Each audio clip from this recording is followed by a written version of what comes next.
Princess Diana ഏറെ ആദരിച്ചിരുന്നത് mother തെരേസയെയാണ്.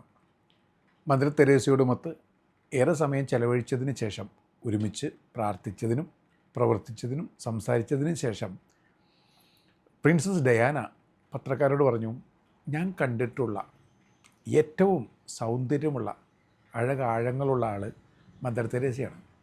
കാരണം അവരുടെ കണ്ണിലേക്ക് നോക്കിക്കഴിഞ്ഞാൽ ഒരു കരുണയുടെ കടലിൻ്റെ ആഴം മുഴുവൻ നമുക്ക് മനസ്സിലാവും. അവരോടൊപ്പം ചിലവഴിച്ച് കഴിയുമ്പോൾ നമ്മൾ അറിയാതെ മെച്ചപ്പെടും. അതുകൊണ്ടാണ് ഞാൻ പറഞ്ഞത്, അവരടുത്ത് ചെന്ന് നിന്നാൽ നമ്മുടെ സൗന്ദര്യം കൂടും. പ്രിയപ്പെട്ടവരെ, ഇന്ന് വളരെ പ്രധാനപ്പെട്ട ഒരു വീഡിയോയിലേക്ക് നമുക്ക് പ്രവേശിക്കാം. കരുണയോടുകൂടി ജീവിക്കുകയാണെങ്കിൽ നിങ്ങളുടെ സൗന്ദര്യം 10 മടങ്ങ് വർദ്ധിക്കും. ഇത് ഞാൻ വെറുതെ പറയുന്നതല്ല. ഓക്സ്ഫോർഡ് യൂണിവേഴ്സിറ്റിയുടെ നീണ്ടു നിൽക്കുന്ന പഠനങ്ങൾക്കിടയിൽ റിസർച്ചേഴ്സ് പറഞ്ഞു തരുന്നതാണ്. കരുണ കാണിക്കുന്നവർ കൂടുതൽ സൗന്ദര്യമുള്ളവരായി മാറുന്നു, കൂടുതൽ കാലം ജീവിക്കുന്നവരായി മാറുന്നു. അവരുടെ ഹാപ്പിനെസ് അവരെ മാത്രമല്ല, അവർക്ക് ചുറ്റുമുള്ള എല്ലാവരെയും ഹാപ്പിയാക്കുന്നു. അവരുടെ ജീവിതം കുറച്ചുകൂടി ഫുൾഫിൽഡായി സാറ്റിസ്ഫൈഡായി മുന്നോട്ട് കൊണ്ടുപോകുവാൻ അവർക്ക് സാധിക്കുകയും ചെയ്യുന്നു. കാരുണ്യം കാണിച്ചു കഴിഞ്ഞാൽ എങ്ങനെയാണ് സൗന്ദര്യം കൂടുക? നിങ്ങളൊരു കാരുണ്യ പ്രവൃത്തി ചെയ്യുമ്പോൾ നിങ്ങൾ ആദ്യം സംഭവിക്കുന്ന മാറ്റം എന്താണ്? നിങ്ങൾ കാരുണ്യ പ്രവൃത്തി ചെയ്യുമ്പോൾ പെട്ടെന്ന് നിങ്ങളിൽ ഓക്സിറ്റോസിൻ എന്ന ഹോർമോൺ ഒരു പുഴ ഒഴുകുന്നത് പോലെ ഒഴുകാൻ തുടങ്ങുന്നു. ഓക്സിറ്റോസിനെക്കുറിച്ച് ഞാൻ പലപ്പോഴും പറഞ്ഞിട്ടുണ്ട്. ലവ് ടോണിക് എന്നതിനെ വിളിക്കാറുണ്ട്. ഇതിനെ കൈൻഡ്നെസ് ഹോർമോൺ എന്നുകൂടി വിളിക്കാറുണ്ട്. കരുണാർദ്രതയുടെ ഹോർമോണാണ് ഇത്. അപ്പോൾ ഈ ഓക്സിറ്റോസിൻ നമ്മളിൽ ശക്തമായിട്ട് ഉണ്ടാകുമ്പോൾ എന്താണ് സംഭവിക്കുക? ഇമ്മ്യൂണോഗ്ലോബിൻ വർദ്ധിക്കും. അതോടുകൂടി നിങ്ങളുടെ പ്രതിരോധ ശക്തി കൂടുകയാണ്. അതായത് നിങ്ങളുടെ അസുഖങ്ങൾക്കുള്ള പല കാരണങ്ങളില്ലാതാവുന്നു. നിങ്ങൾ രോഗബാധിതയായ വ്യക്തിയാണെങ്കിൽ നിങ്ങളുടെ രോഗങ്ങളൊക്കെ അറിയാതെ കുറയുകയാണ്. അടുത്തതായിട്ട് ഒരു ഹാലോ ഇഫക്റ്റ് നല്ല പ്രവൃത്തി ചെയ്യുമ്പോൾ ഉണ്ടാകുന്നുണ്ട്. നമ്മുടെ ഉള്ളിലുള്ള പോസിറ്റീവ് എനർജി, പോസിറ്റീവ് വേവ്സ്, ഇതെല്ലാം നമ്മുടെ ത്വക്കിനും മുഖത്തിനും മൊത്തത്തിലും ഒരു പ്രകാശം നൽകുന്നു. നിൻ്റെ മുഖപ്രകാശം എൻ്റെ മുഖത്ത് വീശണമേ എന്ന് സങ്കീർത്തകൻ്റെ പ്രാർത്ഥനയുണ്ട്. കരുണ ഉള്ള പ്രവൃത്തികൾ ചെയ്ത് കഴിയുമ്പോൾ മുഖപ്രകാശം 10 ഇരട്ടി കൂടുതലാകുമെന്നാണ് പഠനങ്ങൾ പറയുക. ഇനി മാത്രമല്ല, കരുണ ചെയ്യുന്നവരുടെ സൗന്ദര്യം അവരുടെ കാരുണ്യ പ്രവൃത്തിയുമായിട്ട് താരതമ്യപ്പെടുത്തി നോക്കിക്കാണുന്ന വിലയിരുത്തുന്ന രീതി മറ്റുള്ളവർക്കുണ്ടാവും. അപ്പോൾ ഇവർക്ക് എന്തെങ്കിലും ഫ്ലോസും കുറവുണ്ടെങ്കിൽ ഇവരുടെ ഈ നല്ല പ്രവൃത്തികളുടെ വെട്ടത്തിൽ ആ കുറവ് ആളുകൾ അത്രക്കങ്ങ് ശ്രദ്ധിക്കാതെ വരുന്നു. ആ കുറവുകളെ പരിഗണിക്കാതെ അവരുടെ നന്മയുടെ വെട്ടത്തിന് കൂടുതൽ പ്രാധാന്യം കൊടുക്കുന്നു. അവിടെയും നന്മ ചെയ്യുന്നവർ തന്നെയാണ് കൂടുതൽ അംഗീകരിക്കപ്പെടുക, സ്വീകരിക്കപ്പെടുക. ഇനി കരുണാർദ്രതയുടെ പ്രവൃത്തികൾ നിങ്ങൾ കൂടുതലായിട്ട് ചെയ്യുമ്പോൾ നിങ്ങളുടെ അകത്തുള്ള ഒരു ഇന്നർ ഗ്ലോ അത് നിങ്ങളുടെ ശരീരത്തിലേക്ക് മൊത്തം വ്യാപിക്കുന്നുണ്ട്. സ്കിൻ കുറച്ചുകൂടി ലോലമായിട്ട് മാറും, കുറച്ചും കൂടി സ്വീറ്ററായിട്ട് മാറും. സ്നിഗ്ധാവസ്ഥ എന്ന് മലയാളത്തിൽ പറയാവുന്ന വിധത്തിൽ സോഫ്റ്റായി സ്കിൻ മാറും. ഇനി നിങ്ങളുടെ കണ്ണുകളിൽ കുറച്ചുകൂടി ബ്രൈറ്റ്നെസ് കൂടും. ഇനി ഹാർട്ട് സംബന്ധമായിട്ടുള്ള പല പ്രശ്നങ്ങളും മാറ്റാൻ കരുണാർദ്ര പ്രവൃത്തി മതിയെന്ന പഠനമുണ്ട്. അതായത് ഹാർട്ട് പ്രൊട്ടക്റ്റ് ചെയ്യുന്ന ഒരു സംഗതിയാണത്രേ കരുണാർദ്രത. നമ്മൾ പറയുമല്ലോ, വലിയ ഹൃദയമുള്ള ആളാണ് നല്ലത് ചെയ്യുന്നതെന്ന്. ഈ നല്ലത് ചെയ്യുമ്പോൾ അറിയാതെ ഹൃദയത്തിനെ ചുറ്റിപ്പറ്റി നിൽക്കുന്ന കൊഴുപ്പൊക്കെ കുറഞ്ഞ് കുറച്ചുകൂടി ഹൃദയത്തിലേക്കുള്ള ബ്ലഡിൻ്റെ ഫ്ലോ കൂടുകയും ബ്ലഡ് സർക്കുലേഷൻ കൂടി ആ പ്രവാഹം കൂടിക്കഴിയുമ്പോൾ ഓക്സിജൻ കൂടുതലായി കടന്നു ചെന്ന് ഹൃദയം കുറച്ചുകൂടി സുന്ദരമായി പ്രവർത്തിക്കാൻ തുടങ്ങുന്നത്. അപ്പോൾ നിങ്ങൾ ഒന്നും പ്രതീക്ഷിക്കാതെ ചെയ്യുന്ന നല്ല പ്രവൃത്തികൾ നിങ്ങൾക്ക് തന്നെ ഏറ്റവും ഗുണകരമായിട്ട് മാറുന്നുണ്ട്. പിന്നെ ഡിപ്രഷൻ പോലുള്ള, സ്ട്രെസ് പോലുള്ള, വിഷാദ രോഗങ്ങൾ പോലുള്ള പല അസുഖങ്ങളും മാറ്റാൻ നല്ലത് ചെയ്താൽ മതി. കാരണം എന്താണെന്നറിയോ, നിങ്ങൾ ഏതെങ്കിലും ഒരു കുടുസുമുറിയിൽ നിങ്ങളുടെ വിഷാദത്തെയും കെട്ടിപ്പൊതിഞ്ഞ് നിങ്ങളവിടെ മൗനവും കുടിച്ചങ്ങനെ ഇരിക്കുകയാണ്. അങ്ങനെയുള്ള നിങ്ങളുടെ ഇരുട്ടുമുറിയുടെ വാതിൽ തള്ളി തുറന്ന് പുറത്തേക്ക് വരുമ്പോൾ പെട്ടെന്ന് സുഗത ജീവിതത്തിൻ്റെ പുലരിവട്ടം നിങ്ങളെ ഒന്ന് തൊടുന്നു. അപ്പോൾ നിങ്ങളും ഹാപ്പി, ഇനി നിങ്ങളുടെ മുഖം കണ്ട് മറ്റുള്ളവരും ഹാപ്പിയായി മാറും. ഇതുപോലെ പല അസുഖങ്ങൾക്കും അത്യുത്തമ മരുന്നായിട്ട് കരുണാർദ്ര പ്രവൃത്തികൾ മാറും. ക്രോണിക്കായിട്ടുള്ള പല അസുഖങ്ങൾ പോലും മാറാനായിട്ട് കരുണാർദ്രതയുടെ നടവഴികളിലൂടെയുള്ള നിരന്തര സഞ്ചാരം നമ്മെ സഹായിക്കുമെന്നാണ് പഠനങ്ങൾ പറഞ്ഞു തരിക. ഇനി അടുത്തൊരു കാര്യം, ഈ കരുണാർദ്രത എങ്ങനെ ജീവിതത്തിലേക്ക് കൊണ്ടുവരാം? പല മാർഗങ്ങളുണ്ട്. ഒന്ന്, നമ്മളോട് തന്നെ കരുണ കാണിക്കുക. ആദ്യം തുടങ്ങേണ്ട അവിടെയാണ്. നിങ്ങൾ ശാന്തമായിട്ടൊന്ന് ഇരുന്ന് നിങ്ങളെ തന്നെ ഒന്ന് ഇഷ്ടപ്പെടുന്നു. നിങ്ങൾ ഇത്രക്കേറെ വെറുത്ത് മാറ്റി നിർത്തേണ്ട ആവശ്യമൊന്നുമില്ല. ഈ കരുണാർദ്രതയുടെ മെഡിറ്റേഷനുണ്ട്, കൈൻഡ്നെസ് മെഡിറ്റേഷൻ. എൻ്റെ ജീവിതത്തിൽ ഞാൻ ഒഴിച്ചു കൂട്ടാനാവാത്ത വിധത്തിൽ ചെയ്യുന്ന കാര്യങ്ങളാണത്. ഗ്രാറ്റിറ്റ്യൂഡ് മെഡിറ്റേഷനും കൈൻഡ്നെസ് മെഡിറ്റേഷനും അത് ഞാൻ ഒരിക്കലും മാറ്റി നിർത്താറില്ല. ഓരോ ദിവസവും സമയം കിട്ടുമ്പോഴൊക്കെ അത് ചെയ്യും. എങ്ങനെയാണത്? നിങ്ങളുടെ ശരീരത്തെ മൊത്തത്തിലൊന്ന് മനസ്സുകൊണ്ട് സ്കാൻ ചെയ്ത് ഓരോ അവയവത്തിനും നന്ദി പറയുക. ആ ഓരോ അവയവത്തിലേക്കും കരുണാർദ്രത കൂട്ടിച്ചേർക്കുക. ദൈവത്തിൻ്റെ സ്നേഹത്തിൻ്റെ ഉപകരണമാക്കി ഓരോ അവയവത്തെയും മാറ്റുക. നിങ്ങളങ്ങനെ ഒന്ന് മെഡിറ്റേറ്റ് ചെയ്ത് നോക്കുക. നിങ്ങൾക്ക് വലിയ സന്തോഷം തോന്നും. ഒരു 10 മിനിറ്റോ 15 മിനിറ്റോ നിങ്ങളങ്ങനെ ഒന്ന് ഇരുന്ന് നോക്ക്. നിങ്ങളുടെ ജീവിതം മാറുമെന്ന് എനിക്ക് ഉറപ്പുണ്ട്. ഒന്ന് ട്രൈ ചെയ്ത് നോക്കുക. അങ്ങനെ നന്ദി പറഞ്ഞ് കരുണ നമ്മോട് തന്നെ കാട്ടി നമ്മളങ്ങനെ സമയം ചിലവഴിക്കുമ്പോൾ നമ്മൾ നമ്മെ റെസ്പെക്റ്റ് ചെയ്യാൻ പഠിക്കും, അക്സെപ്റ്റ് ചെയ്യാൻ പഠിക്കും, നമ്മൾ പ്രൊട്ടക്റ്റ് ചെയ്യാൻ പഠിക്കും. ഇത് വളരെ പ്രധാനപ്പെട്ട കാര്യമാണ്. അപ്പോൾ കൈൻഡ്നെസ് മെഡിറ്റേഷനും കൈൻഡ്നെസ് സെൽഫ് റിവ്യൂ രണ്ടും മുടക്കാതിരിക്കുക. അടുത്തതായിട്ട് കൈൻഡ്നെസ് മീഡിയ. നമ്മൾ ഈ മീഡിയ തുറന്നു കഴിഞ്ഞാൽ വയലൻ്റായിട്ടുള്ള ദൃശ്യങ്ങളാണ് കണ്ടുകൊണ്ടിരിക്കുന്നത്. അതിനൊരു വിരാമം ഇടണം, സ്റ്റോപ്പ് ചെയ്യണം.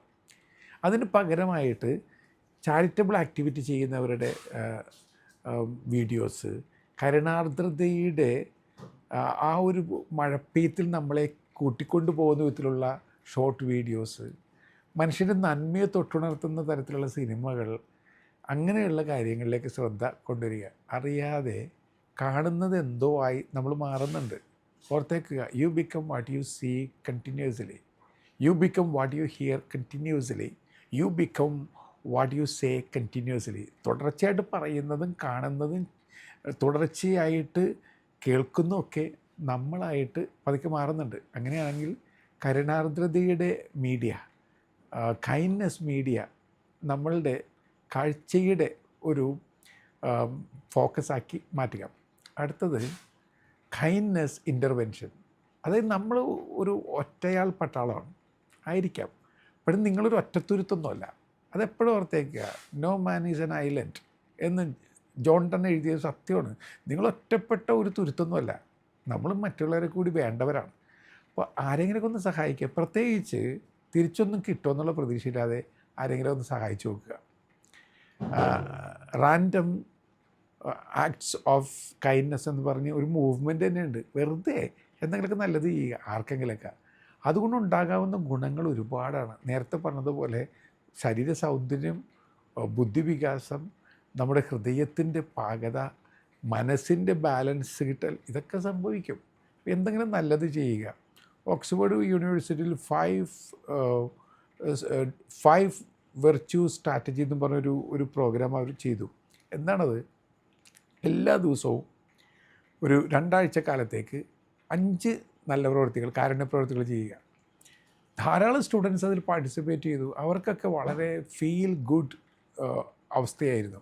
അവർക്ക് ജീവിതത്തിൽ കുറച്ചുകൂടി ഒരു ഇൻട്രസ്റ്റ് തോന്നി, ഒരു ഡിറ്റർമിനേഷൻ തോന്നി, കോൺഫിഡൻസ് കൂടി, സെൽഫ് വർത്ത് അല്പം കൂടി മൊത്തത്തിൽ ഇന്നത്തെ പിള്ളേർ പറയുന്ന അടിപൊളിയായിട്ടെല്ലാം മാറുന്ന ഒരവസ്ഥ. ഒന്ന് ട്രൈ ചെയ്ത് നോക്കുക. വെറുതെ എല്ലാവരെയും ഒറ്റപ്പെടുത്തി കുറ്റവും പറഞ്ഞ് എല്ലാ നേരവും പാലം പണിത് ജീവിക്കുന്നതിന് പകരമായിട്ട് പാലങ്ങളായി നിൽക്കുന്നത് എങ്ങനെയെന്ന് പഠിച്ചെടുക്കുക. എവിടെ ചെന്നാലും സ്വാർത്ഥതയുടെ മതിലുകൾ കിട്ടുന്നതിന് പകരം മതിലൊക്കെ ഒന്ന് പൊളിച്ച് കളഞ്ഞുകൊണ്ട് ആളുകളിലേക്ക് ഇറങ്ങി ചെല്ലുന്ന എങ്ങനെയാണെന്ന് പഠിച്ചെടുക്കുക. ഇനി കൈൻഡ്നെസ് ജേർണലിങ്, അതായത് എന്തെങ്കിലുമൊക്കെ വെറുതെ കരുണാർദ്രതയോടുകൂടി എഴുതുന്നത് ഒരു ശീലമാക്കി മാറ്റുക.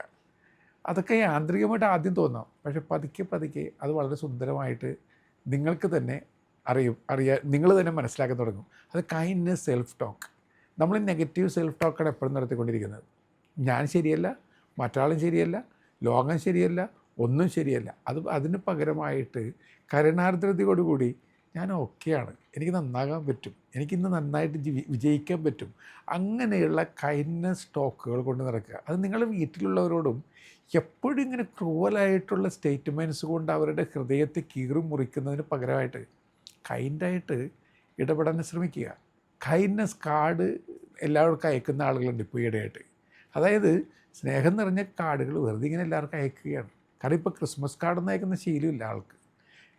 പിറന്നാൾ കാർഡുകളൊന്നും ഇപ്പോൾ ആരും അയക്കാറില്ല. അപ്പോൾ അതിനിടയിൽ ആൾക്ക് വെറുതെ ഹാൻഡ് ഓവർ ചെയ്യാനെങ്കിലും കുറേ കൈൻഡ്നെസ് കാർഡ്സ് നിങ്ങൾ യാത്ര ചെയ്യുമ്പോൾ വളരെ സ്നേഹത്തോടുകൂടി ഏതെങ്കിലും ഒരു നല്ലൊരു കാർഡ്, എന്തെങ്കിലും സ്വീറ്റായിട്ട് എഴുതിയൊരു കാർഡ് കൊണ്ട് കൊടുക്കുമ്പോൾ അവർക്കുണ്ടാകുന്ന സന്തോഷം എത്രയായിരിക്കും ആലോചിച്ച് നോക്കുക. ചില റെസ്റ്റോറൻറ്റുകൾ പോലും യൂറോപ്പിലുണ്ട്. അവർ ഭക്ഷണം ഓർഡർ ചെയ്യുമ്പോൾ ഒരാൾക്ക് കൂടി ഓർഡർ ചെയ്യും. അതായത് അവിടെ അലഞ്ഞു തിരിയുന്ന ആർക്കെങ്കിലും ഒരാൾക്ക് കൂടി ഭക്ഷണം കഴിക്കാം. അപ്പോൾ നിങ്ങൾ പറയും ഇത് ഭിക്ഷാടനത്തെ പ്രോത്സാഹിപ്പിക്കല്ലേ. ഭിക്ഷാടനത്തിൻ്റെ അപ്പുറത്തേക്ക് ഗതികെട്ട് അലയുന്ന മനുഷ്യരൊക്കെ ഉണ്ട്. അപ്പോൾ അവരെയൊക്കെ ഒന്ന് സഹായിക്കാനായിട്ട് ചിലപ്പോൾ സാധിക്കുകയാണെങ്കിൽ അത് തന്നെ സന്തോഷകരമായിട്ടുള്ള ഒരു കാര്യമായിരിക്കില്ലേ. ഇനി അടുത്തതായിട്ട് ഈ കൈൻഡ്നെസ് എങ്ങനെയാണ് നമ്മുടെ മൊത്തം ശരീരശാസ്ത്രത്തെ സ്വാധീനിക്കുന്നത്, അതിലേക്ക് നമുക്കൊന്ന് കടക്കാം. FMRI EEG റിസൾട്ടുകൾ കാണിച്ചു തരുന്നത് എന്താണ്? കരുണാർദ്ര പ്രവൃത്തികൾ നമ്മളുടെ പ്രീ ഫ്രണ്ടൽ കോർട്ടെക്സിനെയാണ് അഫക്റ്റ് ചെയ്യുന്നത്. ഈ പ്രീ ഫ്രണ്ടൽ കോർട്ടെക്സ് എക്സിക്യൂട്ടീവ് സെൻ്ററാണ്. അപ്പോൾ ഈ എക്സിക്യൂട്ടീവ് സെൻ്ററിനെ കരുണാർദ്ര പ്രവൃത്തി അഫക്റ്റ് ചെയ്യുമ്പോൾ ഈ കരുണാർദ്രത ലെഫ്റ്റ് പ്രീ ഫ്രണ്ടൽ കോർട്ടെക്സിനെ കുറച്ചുകൂടി കട്ടിയുള്ളതാക്കി മാറ്റും. പോസിറ്റീവ് ഇമോഷൻ ഉണ്ടാക്കുന്നൊരു ഇടമാണിത്. അപ്പോൾ പോസിറ്റീവ് ഇമോഷൻ കൂടും, നമ്മൾ ഹാപ്പിയാവും. ഇനി കരുണാർദ്ര പ്രവൃത്തി ചെയ്യുമ്പോൾ നിട്രിക് ഓക്സൈഡ് കൂടും. അത് കോർട്ടിസോൾ ഉണ്ടാക്കുന്നതാണ്. അത് ഹാർട്ടിനൊരു പ്രൊട്ടക്ഷനായി മാറും, BP കുറക്കും. ഇനി അൻറ്റീരിയർ സിങ്കുലേറ്റ് കോർട്ടെക്സ് നമ്മുടെ സോഷ്യൽ ബിഹേവിയർ സെൻ്ററാണ്. ഈ ഏരിയ കരുണാർദ്ര പ്രവൃത്തികൾ മൂലം കുറച്ചുകൂടി വികസിതമാക്കപ്പെടും. ഈ അൻറ്റീരിയർ ഇൻസുല അത് മറ്റുള്ളവരിലേക്കുള്ള പാലം പോലെയാണ്. അത് കുറച്ചുകൂടി തുറക്കപ്പെടുന്ന അവസ്ഥ വരും കരുണാർദ്ര പ്രവൃത്തികളിൽ. അതുപോലെ തന്നെ കരുണാർദ്ര പ്രവൃത്തികൾ ചെയ്യുമ്പോൾ വെൻട്രൽ സ്ട്രിയാത്തും ന്യൂക്ലിയസ് അക്കംബൻസ് എന്ന റിവാർഡ് സിസ്റ്റത്തിൻ്റെ ഭാഗം കുറച്ചും കൂടി ഹയ്യർ ആയിട്ട് മാറും. അപ്പോൾ ഹെൽപ്പേഴ്സ് ഹൈ എന്നൊരു ഫീലുണ്ട്. നല്ലത് ചെയ്യുമ്പോൾ ഒരു ഹൈ ഫീലിംഗ് നമുക്ക് കിട്ടുകയാണ്. ഇനി വേഗസ് നെർവിനെ കെയർ ടേക്കിംഗ് നെർവ് എന്നാണ് വിളിക്കുന്നത്. അത് ആക്ടിവേറ്റഡ് ആക്കപ്പെടുമ്പോൾ ഹാർട്ട് റേറ്റ് ബാലൻസ്ഡ് ആവും, ഇൻഫ്ലമേഷൻ കുറയും, കുറച്ചുകൂടി ഹാപ്പിനെസ്സും സംതൃപ്തിയും വ്യക്തികൾക്കുണ്ടാകുന്നു. പിന്നെ കരുണാർദ്ര പ്രവൃത്തി കാർഡിയോ പ്രൊട്ടക്റ്റീവ് ഇഫക്റ്റ് കൊണ്ടുവരുന്നുണ്ട്. അത് നിങ്ങളുടെ ഹൃദയത്തെ കരുണ പൊതിഞ്ഞ് സംരക്ഷിക്കുകയാണ്. 24% കൂടുതലായിട്ട് ലോങ്ങെവിറ്റി, അതായത് ആയുർദൈർഘ്യം കൂട്ടിത്തരുന്നുണ്ട് കരുണാർദ്ര പ്രവൃത്തി. അപ്പോൾ ഇങ്ങനെയൊക്കെ ചെയ്യുന്ന ഒരു കരുണാർദ്രത നമ്മെ ഒരുപാട് വീണ്ടെടുക്കുന്നില്ലേ. വീണ്ടും നിങ്ങളെ പ്രായം കുറഞ്ഞവരാക്കി മാറ്റാൻ കരുണാർദ്ര പ്രവൃത്തിക്ക് സാധിക്കുന്നുണ്ട്. SISP എന്ന് പറയുന്ന ഒരു ഫിനോടൈപ്പ് അതിനെ സ്റ്റോപ്പ് ചെയ്യുന്നു. ഇത് സ്റ്റോപ്പ് ചെയ്യുമ്പോൾ എന്താ സംഭവിക്കുന്നത്? നിങ്ങളുടെ വ്രിങ്കിൾസ് കുറയും, നിങ്ങളുടെ മുഖം തൂങ്ങിക്കിടക്കുന്ന അവസ്ഥയിൽ നിന്നും കുറച്ചും കൂടി ഫേമറാവും. അങ്ങനെ മൊത്തത്തിൽ നമ്മളെല്ലാവരും കുറച്ചുകൂടി ഹെൽത്തിയറായി മാറുന്നു. മാത്രമല്ല നിങ്ങളുടെ സെല്ലുലർ ഡിറ്റീറിയേഷന് കാരണമാകുന്ന എല്ലാ ഘടകങ്ങളെയും ഫൈറ്റ് ചെയ്ത് തോപ്പിക്കും. അതോടുകൂടി ആൻറ്റി ഏജിങ് ഏജൻ്റായിട്ട് കരുണാർദ്ര പ്രവൃത്തി മാറുകയും ചെയ്യും. ബോണ്ടിങ് ഹോർമോൺ എന്ന് ഓക്സിറ്റോസിനെ വിളിക്കാറുണ്ട്. ഈ ഓക്സിറ്റോസിൻ നിങ്ങളുടെ ഫേഷ്യൽ എക്സ്പ്രഷൻ കുറച്ചും കൂടി ബ്രൈറ്ററാക്കി മാറ്റുന്നു, നിങ്ങളുടെ മുഖത്ത് കുറച്ചുകൂടി ക്ലാരിറ്റി കൊണ്ടുവരുന്നു. മൊത്തത്തിൽ നിങ്ങൾ ചെറുപ്പത്തിലേക്ക് വീണ്ടും വരികയാണ്. ഇന്ത്യയിൽ റബ് സുഖേറാൻ എന്ന പേരിൽ ഒരു മൂവ്മെൻ്റ് ഉണ്ട്. അതായത് ഈ യങ്സ്റ്റേഴ്സിൻ്റെ ഒരു മൂവ്മെൻറ്റാണ്. ആ യങ്സ്റ്റേഴ്സ് ഇതിൽ ഒരു 29,000 ആളുകളുണ്ട് അത്ര. അവർ വോളണ്ടിയേഴ്സായിട്ട് നടക്കുകയാണ്. ട്രാഫിക് പോലീസായിട്ട്, സെക്യൂരിറ്റി ആയിട്ട് അങ്ങനെയൊക്കെ പ്രവർത്തിക്കാൻ യുവാക്കളിങ്ങനെ മുന്നോട്ട് വരികയാണ്. അങ്ങനെയൊക്കെ ചെയ്ത് കഴിയുമ്പോൾ ഒരു ലഹരി മരുന്ന് ഉപയോഗിച്ചാലുള്ള ഹൈ ഫീലിംഗ് ആണ് അവർക്ക് കിട്ടുന്നത്. എന്നെ കേട്ടുകൊണ്ടിരിക്കുന്ന പ്രിയപ്പെട്ടവരെ, വെറുതെ ഇങ്ങനെ ദുഃഖിച്ച് സങ്കടം പറഞ്ഞ് മറ്റുള്ളവരെ വേദനിപ്പിച്ച് സ്വയം കുത്തിമുറിപ്പെടുത്തി മറ്റുള്ളവരെയും കുത്തിമുറിപ്പെടുത്തി ജീവിതം നരകമാക്കി ജീവിക്കേണ്ട വല്ല ആവശ്യമുണ്ടോ? കൊച്ചു ജീവിതമാണ്. ചെറിയ ജീവിതത്തിൽ എൻ്റെ പ്രിയപ്പെട്ട ചങ്ങാതി, സാധിക്കുമെങ്കിൽ ഒരാൾക്ക് സന്തോഷത്തിലേക്കുള്ള വഴി കാട്ടിക്കൊടുക്കുന്ന ആളായിട്ട് മാറുക, ഒരാൾക്കെങ്കിലും സന്തോഷത്തിലേക്കുള്ള വഴിയായിട്ട് മാറുക. നിങ്ങളുടെ ഈ ദുഃഖത്തിൻ്റെ ഇടുങ്ങിയ ലോകം വിട്ട് സന്തോഷത്തിൻ്റെ വിശാലതയിലേക്ക് നടന്നു പോവുക. അവിടെ ധാരാളം പേര് നിങ്ങളെ കാത്തിരിക്കുന്നുണ്ടാവും. അങ്ങനെയൊക്കെ സംഭവിക്കട്ടെ. ഇത് പ്രാർത്ഥനയാണ്, ആശംസയാണ്. ആശയാണ്. നല്ല യാത്ര നേരുന്നു.